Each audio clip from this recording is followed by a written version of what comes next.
ወይ የዛሬው ጎረቤት ጫጫታ አለ፣ ሙዚቃ አለ፣ ኪችን ሰው ሙሉ ነው፣ ቤት ሰው አለ። ያለውበት ቦታ እንዴት ሆኜ እንደማቀርብላችሁ እንዲህ ተጋግጬ የማቀርብላችሁን ግን ላይክ፣ ሼር፣ ሰብስክራይብ ያደረጋችሁ ለብዙዎች አዳርሱልኝ ነው ማለት የምፈልገው እና ሄሉ ግን የምር ናቲን ታፈቅረዋለች እንደ ድሮዋ ወይንስ እንደው አሁንም መልሳ ልትጫወትበት ነው? አሳዘነኝ እኔ። ምክንያቱም ሚዲያ ላይ የምናያቸው ሴቶች በአንድ ወንድ የሚረጉ ሴቶች አይደሉም፣ እውነት ለመናገር ማለት ነው። ናቲ ከሄደ በኋላ እንኳን ሁለት ወንድ አፍቅራ ነበረ። ከሁለቱም ጋር ግን ሳትስማማ ተለያየች እና ዞሮ ናቲ መጣና ናቲ ጋር አንድ ሆነች። ናቲ ግን ነገም እዛ ከመጣበት ሀገር ተመልሶ ሄዶ የሆነ ሳምንት 15 ቀን ስልክ ከዘጋባትና ሳያገኛት ሳይመቸው ቀርቶ ከዘጋት ወደ ሌላ ወንድ ትሄድ ይሆን ወይስ ናቲ ትጠብቀው ይሆን? ግራ እኮ ነው የሚገባው። እነዚህ ዛሬ ዘፈኑላ ልጆች እኮ የዛሬ ስንት ወር ያኛው ቀለበት ሲያደርግላት ዘፍነውላታል። ግራ እኮ ነው የሚገባው። ሚዲያ ላይ ያሉ የምር ተፋቅረው የምር የእውነተኛ የፍቅር ታሪክ ኖሯቸው የሚቀጥሉበት ቀን የሚናፍቀኝ። በነገራችን ላይ ናቲና ሄሉ ማለት የድሮ ፍቅረኛ ማቾች የድሮ ጥንዶች ነበሩ። ግን ያው 2 ዓመት ባልሞላ ጊዜ ውስጥ ተመልሶ ሲመጣ ተመልሳ ከሱ ጋር ተገናኘች። በ2 ዓመት ውስጥ ደግሞ 2 ወንዶች አፍቅራ ማለት ነው። ለማንኛውም ግን ሌሎቻችሁ በዚህ ስታይል አትሂዱ በእናታችሁ።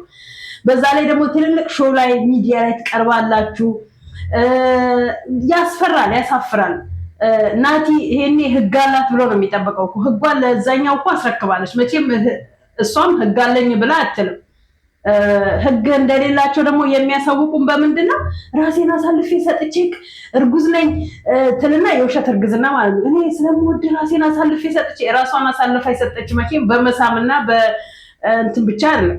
ራሷን አሳልፋ የሰጠችው ናቲን ብትወደው ብታፈቅረው የምር መጠበቅ ፍላጎት ቢኖራት ኖሮ 2 ዓመት ትታገሰው ነበር። የሰው ልጅ ከ2 ዓመት በላይ ሴት ልጅ እኮ ስትሆኚ ደግሞ 2 ዓመት በጣም ቀላል ናት። ለወንድ ልጅ ነው 2 ዓመት አለም 2 ቀንና 2 ወር መጠበቅ የማይችለው። ሴት በጣም ጠባቂ መሆን አለባት። ያውም ገና ምንም ያላየች ከሌላ ሰው ጋር ማለት ነው። ህጓን ለናቲ መስጠት ሲገባት ለዛኛው ልጅ ሰጠችና መስከልከላቸው ወጣ ማለት ነው። ናቲ አሁን ደግሞ እሱ ሌላዋን ህግ ይቀምሳል ማለት ነው። እንዲህ ነው ህጋችሁን ያገኛችሁበት ታስረክቡና። ዘንድሮ ሴቶች ህግ የላቸውም። ዘንድሮ ልጃገረድ አለ እንዴ? ልጃገረድማ ጋንዲ ሆስፒታል ቀረ የሚባለው ለዚህ ነው። በተለይ ሚዲያ ላይ የምናያችሁ ዝርክርክ ሴቶች ህጋችሁን ለዛም የምታስረክቡ ለዛም የምትከፍቱ ሴቶች በእናንተ ክፍት የተነሳ ብዙ ሴቶች ይሰደባሉ። ስለዚህ እባክሽን ሄለን የምር ታማኝ ሴት ለመሆን ሞክሪ። እንዳለው ፈሪ ያደረግሽኝ እንዳለው አታስፈራሪው ልጁን። የምር የምትወጁ ከሆነ ጠብቂው፣ አለቀ በቃ። ሰው 10 ምናምን ዓመት ይጠብቃል እንኳን አለም ለትንሽ ጊዜ። ስደት ሲወጣ ደግሞ ብዙ ቻሌንጅ ብዙ ዋጋ ይከፈላል። 2 ዓመት አለም 2 10 ዓመታት ቢዘጋሽ ራሱ የምትወጁ የምር የምታፈቅሪ ቢሆን ትጠብቂው ነበር። ሚዲያ ላይ ለዛም ለስራ ትገናኛላችሁ። ከዛ በፍቅር ጠብትሉና ከዛ ነንካ ነው እናቴ። ለማንኛውም ጥንቃቄ አድርጉ ሌሎች ሴቶቻችሁ ማለት ነው። እና ሄሉ እንግዲህ እነዚህ ዛሬ ዘፈኑልሽ እንግዲህ እግዚአብሔር መጨረሻውን ያሳምረው። እነሱም ይታዘባሉ፣ እውነት ለመናገር የሚዘፍኑትም ይታዘባሉ። ዛሬ ወሬ የዘፈኑልሽ ልጆች ዛሬ ተጠርተው ሲዘፍኑልሽ ደግሞ ሼም ነው። እኛም ነገ እንደዚህ የሆነው ወይንስ እንዴት ነው የምንሆነው አይነት ነገር አለ። አይጠፋም እኮ ሚዲያ የያዘው ነገር መቼም አይጠፋም ማለት ነው። እና ስርዓት ይኖራችሁ ፕሊዝ፣ ለራሳችሁ ክብር ይኖራችሁ። ቢያንስ ክብራችሁን ጠብቁ፣ ራሳችሁን አስከብሩ። አለቅ ጓደኛ ብለሽ ከቀረብሽ ያ ጓደኝነት ያሹን ጓደኛሽን ለወደ ፍቅር ለመቀየር አትጋጋጭ።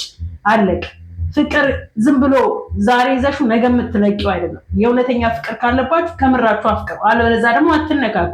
ጀስት በጓደኝነት ጓደኛ ሰው ለጓደኛና ለፍቅረኛ እኮ አይነት አለ። እናንተ ጓደኛ ብሎ የቀረባችሁ ሁሉ ለወደ ፍቅር ግልብጥ ታደርጋላችሁ። ያው የዘንድሮ ሴቶች አሉ የፍቅር ጠያቂ የሁሉ ነገርም ጠያቂ። ስለዚህ አረጋጉት ሲስተሮች፣ አረጋጉት። ኳስ በመሬት አድርጉት። ያገኛችሁት ላይ ወንድ ልባችሁ አይንጠልጠል። አለቀ። ሴት ልጅ ልቧ እንደስጧት ተንጠለጠለ ነው የተባለውን ትክክለኛ እያየንበት ነው ያለ ነው በእናንተ ሚዲያ ላይ በምናያችሁ ሴቶች ማለት ነው። ልባችሁ እንደጡታችሁ አይንጠልጠል። አለቀ። ልባችሁ ለአንድ ወንድ ብቻ አስረክቡት፣ ጠብቁት። እንዴ በህይወት ያለ ሰው እኮ መቼም ካልሞተ በስተቀር መገናኘቱ አይቀርም። እንደዚህ ለምትገናኙ ነገር ስንት ውስጥ ገባሽ። ስለዚህ ለወደፊቱ ግን ትምህርት ይሆንሽ ነው የምልሽ ለአንቺ ለሄሉ። እንደገና ደግሞ ሃይሚና ብሩክ፣ እኔ እኮ የሃይሚና የብሩክ መጨረሻና የሩታና የአብርሃም መጨረሻ ነው እንደ ልብ አንጠልጣይ ፊልም እየሆነብኝ ያለው ማለት መቼም እንደሚያቆሙ የምር ተዋደው ወይ አርፈው ተሰብስበው አይቀመጡ፣ የምር ተለያይተው ወይ አርፈው ተለያይተው አይቀመጡ። እንዲቹ ዝብርቅርቅ ያለ ላይፍ እንዳላቸው እንደተዘበራረቁ አሉ እስካሁን ድረስ ማለት ነው። ምንድነው እሺ አሁን ይሄ የሚያስተምራችሁ? ትላንትና እሱ መጥቶ ውጪ አላት። ማን ነው ልውጣ አለችው። 2 ቀን ሆቴል አደረችና ተመልሳ መጣች። አትወጪም ብሎ ያዛ። ዛሬ ደግሞ እሷ ውጣ አለችው። እሺ ከዛ ነገስ? ይሄ በቃላት የምትወራወሩት ነገር ነገ ዋጋ ያስከፍላችኋል። እንዲህ መታረቅ ላይ ቀር የፈለገ ነገር ቢመጣ ሴት ልጅ በህይወትክ ላይ ነካ ካደረካት የሚፈጠረው ነገር ያያችሁ ስለሆነ ነገ ለምትታረቃት ሴት አስቀናለኝ ብለ ሌላ ሴት በህይወትክ ላይ አታስገባ። እኛ ብዙ ጊዜ የምንናገረው ለዚህ ነው። እናስቀናለን እያሉ የሚመጡ ሴቶችና የምታመጧቸው ወንዶች ዋጋ እያስከፈሏችሁ ስላሉ ማለት ነው። ስለዚህ ሃይሚና ብሩክ ወይ ተስማምታችሁ አብራችሁ ኑሩ፣ አለቀ። ወደ ነበረ ፍቅራችሁ ተመለሱ። ሰዎችን ለማስቀናት ጣሩ። 4 ልጆች አሉን ብላችሁ እነዛ 4 ልጆች በእንጠልጠል አታስቀሯቸው። በቃ 4ቱ ልጆቻችሁን የሆነ ቦታ ላይ አስይዟቸው እንጂ ዝም ብላችሁ ዛሬ ጥንብርኩስን ታወጫለሽ ይቀጥላል እሱ ነገር ጥንብርኩስን ይወጣ። ተከባበሩ፣ የኔና ተከባበሪ። የምትወጁ ከሆነ አክብሩ፣ የምትወዳት ከሆነ አክብራት። ክብርን ተማሩ፣ ክብርን አስተምሩ። እናንተ ሳትከባበሩ፣ እናንተ ሳትዋደዱ፣ እናንተ የምር ፍቅር ሳይኖራችሁ ለማስመሰል ሚዲያ ላይ እየመጣችሁ ከፍ ዝቅ አትደራረጉ። አለቀ። ወይ ተለያይታችሁ ቆርጣችሁ ተለያዩ፣ ወይም ደግሞ ተጣበቁና አብራችሁ ኑሩና ወደ ነበረበት ፍቅራችሁ ተመልሳችሁ ለሰው ተአምር አድርጉ። አለቀ። በዚህ እንካ ሰላምታ ውስጥ የምታመጡት የምታተርፉት ትርፍ ምንም ነገር የለም። ከሰው መጠላት፣ ከሰው መናቅ። አጠገብሽ ያለ ሰው ሲንቅሽ መቼም ሌላዋም ደግሞ ታከብረኛለሽ ብለሽ አትችይም። ሌላዋም ልትንቅሽ ትችላለች። ወንዱም ልክ እንደዛው ሊንቅሽ ይችላል።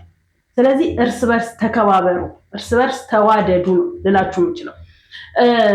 የነውብዬና ናሂ ነገር ያው በንጠልጠል እንደቀረ ነው። እናቴ ፋፊ የምትባሏ ነቅላለች፣ ወንድሟንም እያስነቀለችው ነው። ሁሉንም የእነሱንም መጨረሻ እግዚአብሔር ያሳየን ነው የምንለው። የነ አላዛርና እናቱ ነገር ደግሞ ያው አላዛር እናት ጨምራለች፣ ጭራሽ እየጨመረች ነው የምትመጣው። ምን አይነት የመዋረድ ዘመን ላይ እንደደረሰን እግዚአብሔር ይሁናል። እንደው ልጆቹ ከስር ያሉት እንዴት ይከባበሩ? አዋቂዎቹ ራሳቸውን ሳያስከብሩ ሌላውን ሳያከብሩ ከስር ያሉት እንዴት እናንተን ከፍ ያላችሁትን ሊያከብሯችሁ ይችላል? መጀመሪያ አንቺ ተከበሪ።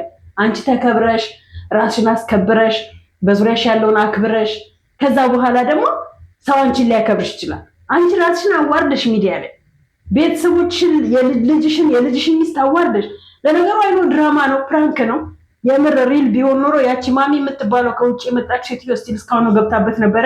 እንዲሁም ደግሞ የምር ቢሆን ኖሮ ማነች እቺኛዋ ራሷ ቤተሰቦቹ እናቷ ይመጡ ነበረ። ያው የውሸት ስለሆነ ለእይታ ስለሆነ ለማስመሰል ስለሆነ በዚህ በማስመሰል ውስጥ ግን ብዙ የሚሰድቧችሁ፣ ብዙ የሚጠሏችሁ፣ ብዙ የሚያንቋሽሿችሁ ሰዎች እንዳሉ ደግሞ መዘንጋት የለባችሁ። የምር ድራማ እኮ እንደዚህ አይሳደብም እኮ። የምርኛ ድሮ በምናየው ድራማ እኮ ያንን ሰው ሪል እሱ ነው ብለን እስከምናምን ድረስ ነው የምንጠላው ማለት ነው። ስለዚህ እንደዛ መሆን ካልፈለጋችሁ በቃ አለቀ። ሪል ነው፣ ተለያዩና አለያያቸው። ልማድሽ ነው ማገናኘትና ማለያየት። ትባያለሽ። ምን አይነት ባለጌንሽ! ራስሽ ስንት ተባልሽ? ያላዛር እናት ስንት ተባልሽ? አሁን እንዴት ነው ሰው ለልጁ ሌላ ሴት የምትንከባከብ? ምን አንቺ አሮጊት አይደለሽ ሴት የምትንከባከብሽ? በሽተኛ ነሽ። እንደ በሽተኛ ደግሞ ሪአክት እያደረግሽ አይደለም ያለሽ፣ እንደ ጤነኛ ነው ሪአክት እያደረግሽ ያለሽ። ጤነኛ ሆነሽ በልጅሽ ላይ ሙድ መያዝ፣ በልጅሽ ህይወት መቀለድ፣ የልጅሽን እድሜ በሽተኛ ነው ጭራሽ ካንቺ ባሰ በሽተኛ አድርገሽ ያልጋ ቁራኛ ለማድረግ ካልሆነ በስተቀር በእንደዚህ ልክ መጓዝ፣ እሷን ሻንጣ ይዞ ነውር እኮ ነው። እውነት ለመናገር ነውር። ባልሽ ሻንጣ ይዞ ሲያባርሽ አንቺ ደግሞ የልጅሽን ሻንጣ ይዘሽ ታባሪያለሽ። ምን አይነት ነውረኛ እኮ ነው። እውነት ለመናገር በጣም የሚያስጠላ የሆነ እዚህ ግባ የማይባል ስርዓት አልባ እንዴ!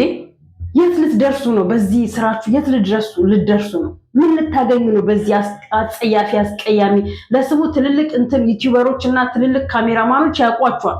ግንስ በስማ ሰርፕራይዝ ትደረጉ። ትላንትና ዋው ነበራችሁ። ዛሬ ግን አረ አይኔ በላችሁ ናችሁ ሁላችሁም። ለማንኛውም ላይክ፣ ሼር፣ ሰብስክራይብ እንዳይለይ አበረታችሁ ነው ማለት ፈልገው። ወዳችኋለሁ።